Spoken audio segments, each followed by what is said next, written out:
Am I correct in that estimate? Would it be accurate to say that your people saved, at this cost of 403 of their own lives, 99.5% or more of the people they could conceivably have saved? I don't know if that would be the exact percentage, Senator, but the reality is that they saved more lives than I think anyone had any right to expect that any human beings would be able to do.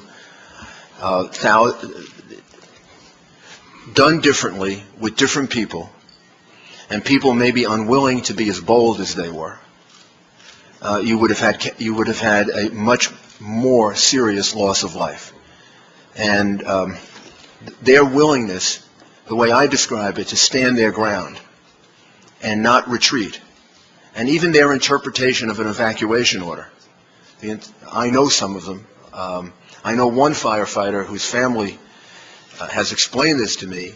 He was in the North Tower. He was evacuating people. He was given an evacuation order. He told his men to go, sent them down. They got out, but he was with a person in a wheelchair and an overweight person who were having a hard time getting down, so he stayed with them. So how did he interpret that evacuation order? He interpreted that evacuation order: I'll get all my men out, but I'm going to stay here and help these people out. And the fact that so many of them interpreted it that way kept a much calmer situation and a much better evacuation. And these people.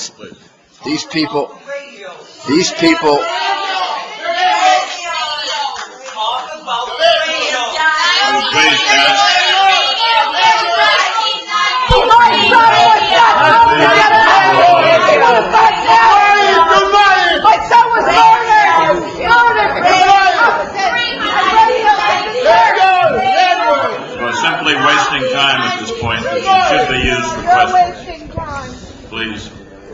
Well, thank you. Thank you, Mr. Mayor. I think Senator, that record was absolutely extraordinary. And when you undergo the losses, it creates it's very understandable. Thank you. As a Midwesterner, I might say to you, I've been impressed time and again with the pride you've expressed in New York City, and I admire that greatly, and I think that may 3,000 people are dead. They were not very well be a great leader. One of the reasons for the success of your leadership. Does not So we thank you very much for your help, your leadership, and your cooperation with this Give me 2 minutes to commission. rebut him. Thank you. 2 minutes to ask a couple real questions. Mr. Don't Mayor, press the whistle. thank you very, very much for your Don't appearance here press and the being whistle. Thank you. Let's ask a couple real questions.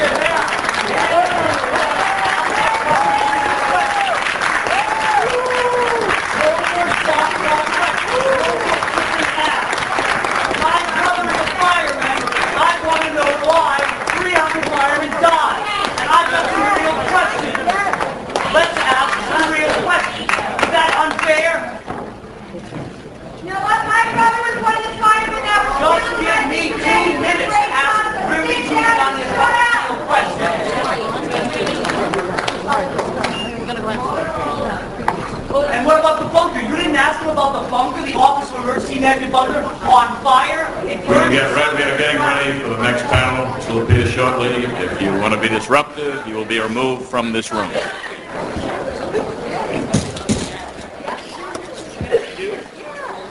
sure they arrest the whistleblowers. We got to arrest more whistleblowers. Protect government. Remember this. Your government funded and trained Al-Qaeda. Repeat it again. Your government funded and trained Al-Qaeda. I'll say it one more time. Your government funded and trained Al-Qaeda.